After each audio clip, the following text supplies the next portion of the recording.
નમસ્તે ખેડૂત મિત્રો. ખેડૂત માહિતી કેન્દ્ર ચેનલમાં આપનું હાર્દિક સ્વાગત છે. ખેડૂત મિત્રો, આજે આપણે જોવાના છે વાવાઝોડા સાથે વરસાદની આગાહી.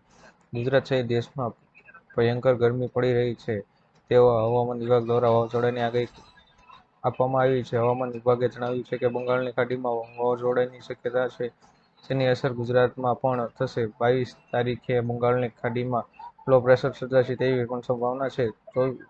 24મી તારીખે તે ડિપ્રેશનમાં ફેરવાઈ જશે. તેની અસર ગુજરાત અને મહારાષ્ટ્રના કેટલાક ભાગોમાં થશે. એટલે કે 27 મે ની આસપાસ રાજ્યમાં કમોસમી વરસાદ આવશે. મોદી સરકારની ગેરંટી નિષ્ફળ. ખેડૂત દેવમાફીને લઈને મોટા સમાચાર સામે આવ્યા છે. મોદી સરકાર જ્યારે 2004ના વર્ષમાં જ્યારે સત્તા ઉપર આવ્યા હતા, ત્યારે તેમણે કીધું હતું કે 2023 સુધીમાં ખેડૂતોની આવક બમણી કરી દેવામાં ડૂબેલા ખેડૂતોના સંપૂર્ણ દેવમાફ કરવામાં આવશે. મોદી સરકારે આ વચન આપ્યું હતું. કહેવાય છે કે મોદી સરકારનું વચન ખૂબ જ અનેરું હોય છે. મોદી સરકાર વચન આપે છે, વચન ક્યારેય ખોટું જતું નથી, પરંતુ આ વચનનું હજી સુધી તે લક્ષ્ય પૂરું કરી શક્યા નથી. એટલે કે 2023 સુધીમાં ખેડૂતોની આવક બમણી કરી દેવાનું વચન આપ્યું હતું, તે પણ પૂરું કરી શક્યા નથી. ઘર દીઠ મળશે 15,000 સહાય. પીએમ સૂર્ય ઘર મફત વીજળી યોજના વિશે તમે સાંભળ્યું જ હશે. વડાપ્રધાન નરેન્દ્ર મોદીએ આ યોજના 13 ફેબ્રુઆરી 2024ના રોજ શરૂ કરી છે અને આ યોજનાની અંદર શોર્ટ ટાઈમમાં રેકોર્ડ બ્રેક 1 કરોડથી વધુ રજીસ્ટ્રેશન થયા છે. અને આ યોજનાથી અંદર સરકાર તરફ દરેક ઘરોને 300 યુનિટ મફત વીજળી આપવામાં આવશે. અને કેન્દ્ર સરકારે કહ્યું કે આ યોજના થકી તમે વાર્ષિક 15,000 રૂપિયાની આવક પણ મેળવી શકો છો. તો બીજી મિત્રો, તમને કઈ રીતે આ વર્ષ આવક મળશે તેના પર નજર કરી લેજો. ઘર બેઠા મળશે આયુષ્માન કાર્ડ. ગુજરાતના રેશન કાર્ડ ધારકો માટે સરકારે સારો નિર્ણય લીધો છે. જો તમે આયુષ્માન કાર્ડ ધરાવતા ન હોવ તો ઘર બેઠા કાર્ડ મેળવવા માટેની તક છે. સરકારે રેશન કાર્ડ ધારકો માટે ઘર બેઠા આયુષ્માન કાર્ડ મેળવવાની સુવિધા પણ આપી છે. તમે ઘર બેઠા આયુષ્માન વેબસાઇટ, એપ અથવા નજીકના વિસ્તારની આશા બહેનો, આરોગ્ય કર્મીઓનો સંપર્ક કરી કાર્ડ મેળવી શકો છો. કેન્દ્ર સરકાર દ્વારા ગરીબ પરિવારના લોકોને મફત સારવાર આપવા માટે એક વિશેષ યોજના કરવામાં આવી છે, જેનું નામ છે પ્રધાનમંત્રી જન આરોગ્ય યોજના. તેમાં નાગરિકો સામાન્ય બીમારીથી લઈને ગંભીર બીમારી સુધીની સારવાર મેળવી શકે છે. લાભાર્થી પરિવારોને યોજના દ્વારા આયુષ્માન કાર્ડ દ્વારા 5 લાખ રૂપિયાની આરોગ્ય સુવિધા પૂરી પાડવામાં આવે છે, જ્યારે તેનો સુધારો કરીને હવે 10 લાખ કરવામાં આવી છે. ગુજરાતમાં નવી આફત. સુરત શહેરમાં રવિવારે 24 કલાકમાં છાતીમાં દુખાવો થવા પછી 4 લોકોના મોત થયા છે. તેમના મોતની પેટર્ન એક જેવી છે. વડોદરા શહેરમાં 48 કલાકમાં 7થી વધુ લોકોના મોત થયા છે. ગરમીના ગભરામણ સાથે છાતીમાં દુખાવાની વડોદરામાં 2 દિવસમાં 9 વ્યક્તિના મોત થયા છે. આવી સ્થિતિમાં આકરી ગરમીના બહાર ન નીકળવાની સલાહ પણ પહેલાથી જ આપવામાં આવી હતી. આજે અહીં રહેશે બેંકો બંધ.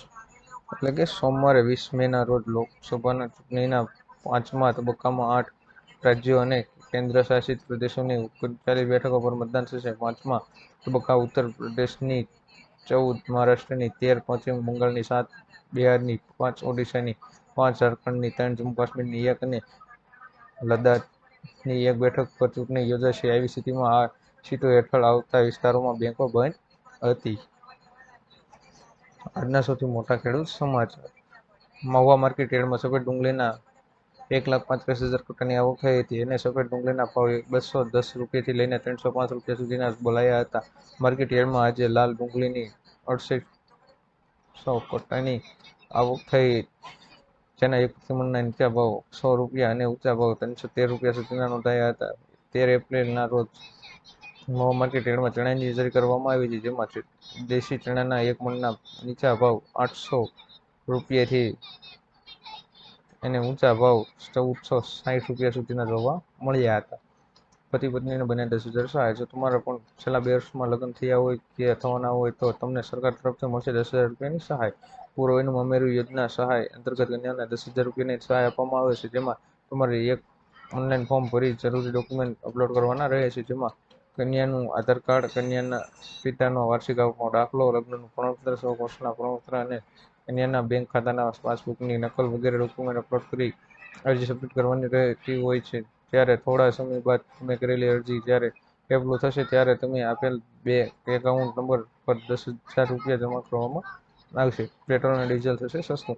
ચૂંટણી પર કેન્દ્ર સરકારે લોકોને રાહત આપતા પેટ્રોલ ડીઝલની કિંમતમાં ₹2નો ઘટાડો કર્યો છે. મિત્રો, આ ઘટાડાની સાથે ગુજરાતમાં પેટ્રોલ ₹94 આજુબાજુ મળી રહ્યું છે અને જ્યારે ડીઝલ ₹90 આજુબાજુ મળી રહ્યું છે. જ્યારે મિત્રો આપને જણાવી દઈએ કે રાજસ્થાનની સરકારે ત્યાં પેટ્રોલ અને ડીઝલને 2% વેટ ઘટાડ્યો છે, એટલે ત્યાં પેટ્રોલ ₹5 પ્રતિ લીટર સસ્તું થયું છે. તો મિત્રો રાજ્યની અંદર ભાજપની સરકાર છે, તો ત્યાં પેટ્રોલના ભાવ ₹5નો ઘટાડો થયો છે. તેની જ રીતે ગુજરાતમાં પણ ભાજપની સરકાર છે, તો ગુજરાતમાં પણ પેટ્રોલ અને ડીઝલના ભાવમાં ઘટાડો થવો જોઈએ કે નહીં.